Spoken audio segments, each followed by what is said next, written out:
Haşir Vaidi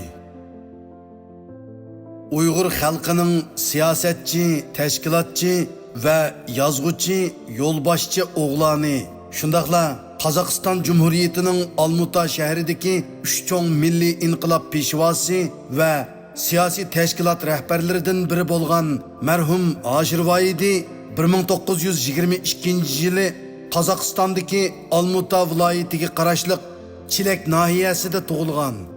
Uning bovisi Gaytaxun 1860-yillardagi Manchinga qarshi qo'zg'olonga qatnashgan g'ozi kishi edi. 1877-yili 14-mayda Turpan shahri Zozungtang qo'shini tarafidan ishg'ol qilingandan keyin Gaytaxun Manas orqali Char Rossiya ishg'oliyatidagi Ili sultonligi tavasiga ko'chib kelgan edi. 1881-yili 24-fevral imzolangan Ili shartnomasida Ili viloyati Manjularga qaytirib berilgachga Ilidagi Uyg'ur va Tungan xalqining ko'pinchisi Manjularning o'sh elishidan ansirab Char Rossiya tavasidagi Yetsu va Balqosh vodilariga ko'chishga majbur bo'lganda Gaytaxunmu shu qatorda Yetsudagi Olmutaga qarashliq Chilek nahiyasiga ko'chib chiqqan edi. To'limu afsus, Gayit Bovay 1918-yili 5-oydagi Yetsu Uyg'urlarga qartilgan Atu qirg'inchiligida Sovet Qizil armiyasi tarafidan etib tashlangan. Gaytaxun 1918-yili 18-may Qizil banditlar tarafidan etib tashlangandan keyin uning o'g'li Hashimaxun 13 yilga yaqin Sovet hokimiyatining yaklishiga va xo'rlishiga uchirgan.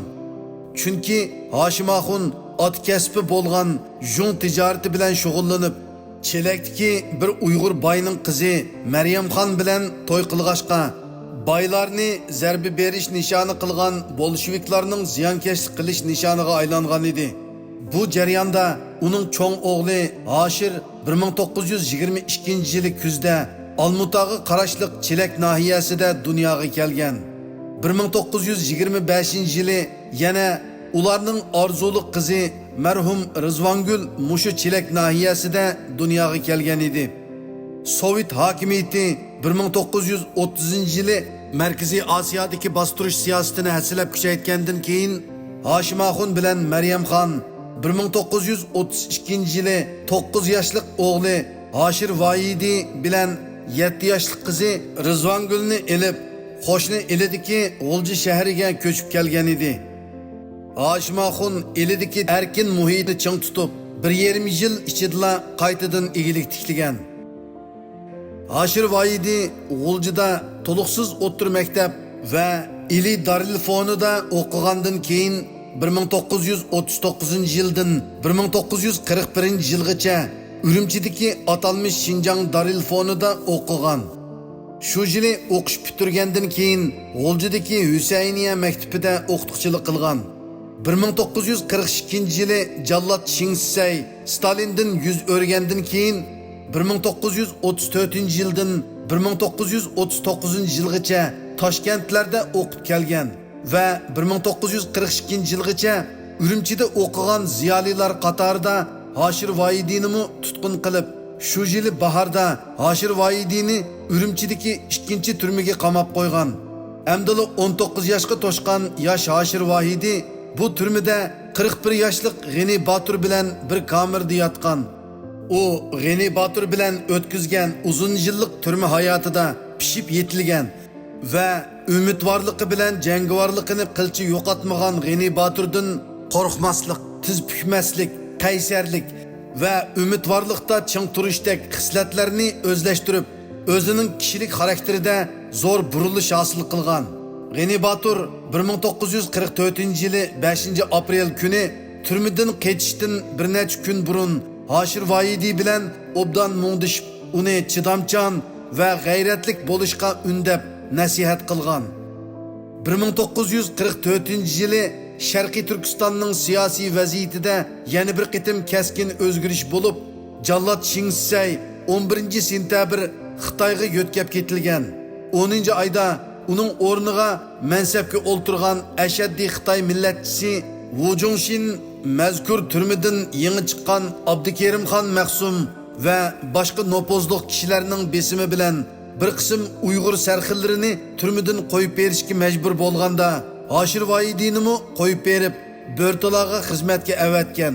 Hoshir Voidiy shu yili 10-oktyabr Bo'rtalada turib, G'ani Baturlarning 3 kun ilgari Nilqini ozod qilganlik xo'sh xabarini anglab, darhol maxfiy bir inqilobiy tashkilot qurib, ishg'olchi Gomindan banditlarga qarshi tashviqot va targ'ibot ishlarini boshlab qolmasdan, yana texi bir partizanlar atirti qurib, G'uljidagi Gomindan banditlarining bir qismi harbiy kuchini Bo'rtala tarafga jalb qilib, shu yili 7-noyabrdagi G'ulji qo'zg'olonining g'alaba qilishiga moslashgan. Shu yili 12-noyabr G'uljida Sharqiy Turkiston Jumhuriyati qurilgandan keyin Hoshir Voidiyy oldingi hisobdan chaqirtilib, G'uljidagi aerodrom, butxona va Harambog' qatorliq urushlarga qatnashtirilgan. 1945-yili 13-yanvar kuni amdili 19 yoshga kirgan songlisi Rizvongulning Harambog'dagi urushda shahid bo'lishi Hoshir Voidiyning dushmanga qarshi g'azab nafratini kuchaytirayotgan. U 1945-yili 2-oyda harbiy bo'lim boshlig'i Ahmadjon Qosimiy bilan birga shu yili 8-aprel qurilmoqchi bo'lgan milliy armiyaning qurilmasi va tashkiliy apparatlarini tuzashga qatnashib, podpolkovniklik harbiy unvoniga erishgan. Hoshir Voidiyy 1945-yili yozda boshlangan Jing, Daxiyanza va Ochallardagi shiddatlik janglarga qatnashib, Shixoning 1945-yili 9-sentyabrgacha to'liq ozod bo'lishini kapolatga ega qilgan. Hoshir Voidiyy 1955-yili G'ani Baturlar bilan bir qatorda vatandan ayrilib, Qozog'istondagi Olmuta shahrini markaz qilgan Uyg'urlar orasida yerlashgan. U ayni chog'dagi Sovet Xitoy munosabatining o'zgarishiga mos holda ba'zida qalam bilan, ba'zida alam bilan kurash qilishni zodila to'xtatib qo'ymagan. Hoshir Voidiyy 1960-yillari Sharqiy Turkistondan qochib chiqqan sobiq milliy armiya komandirlari va inqilobiy sabdoshlari bilan birlikda vatanni qaytarib elish polkining tashkillanishi va urush tayyorligi uchun ko'p tirishchanlik ko'rsatgan edi. Afsuski 1979-yili 12-oyda Sovet ittifoqining Afg'onistonga besib kirishi sababidan Uyg'urlarning vatanni qaytarib elish polki tarqitib etilgan va Uyg'ur masalasi yana bir qitim kun tartibdan tushib qolgan. Hoshir Voidiyy qilchi umidsizlanmay, Yangi hayot jurnali, Qozog'iston Fanlar akademiyasi, sharqshunoslik organi va Go'zal san'at yurti qatorliq ilmiy organlarda davomli qalam ko'rishi bilan shug'ullangan. 1991-yili 12-oyda Sovet ittifoqining parchalanishi Hoshir Voidiyyga 36 yildan buyon nisb bo'lmagan siyosiy tashkilot qurishiga fursat elib kelgan. Natijada 1992-yili 20-iyunda Olmuta shahrida chaqirilgan tunji qitimliq Uyg'uriston milliy qurultayi ochilgan.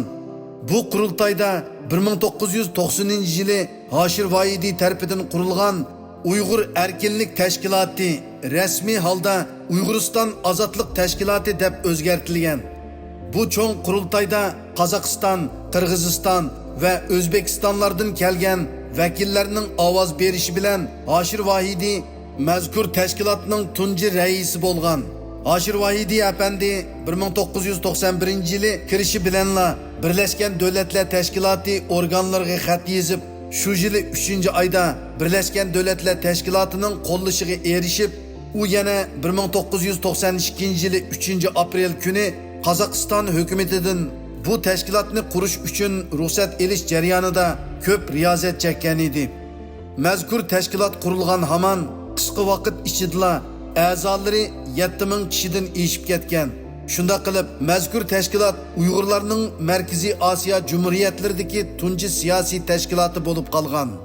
4 yilga yaqin Olmutani markaz qilib zo'raygan Uyg'uriston ozodlik tashkiloti 1996-yili 26-apreldagi Shanxay 5lik bayonotidan keyin paydin-pay taqib ostiga elinib, faoliyatlari bara-bara ozayishga boshlagan.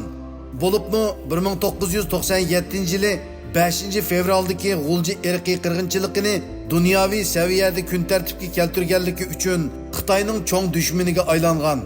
Bütün ömrünü vatan ve xalqining hürlikini qo'lga keltirish yo'lida izlanishga beg'ishlagan peshqadam inqilobchi, siyosatchi, ma'rifchi, yozuvchi ve tashkilotchi Uyg'uriston ozodlik tashkilotining marhum raisi Hoshir Vohidi 1998 yili G'o'lji irqiy qirg'inchiligining 1 yillik xotirasi bo'lgan fevral oyida 75 yaşida to'limi sirliq shaklda qazo qilgan.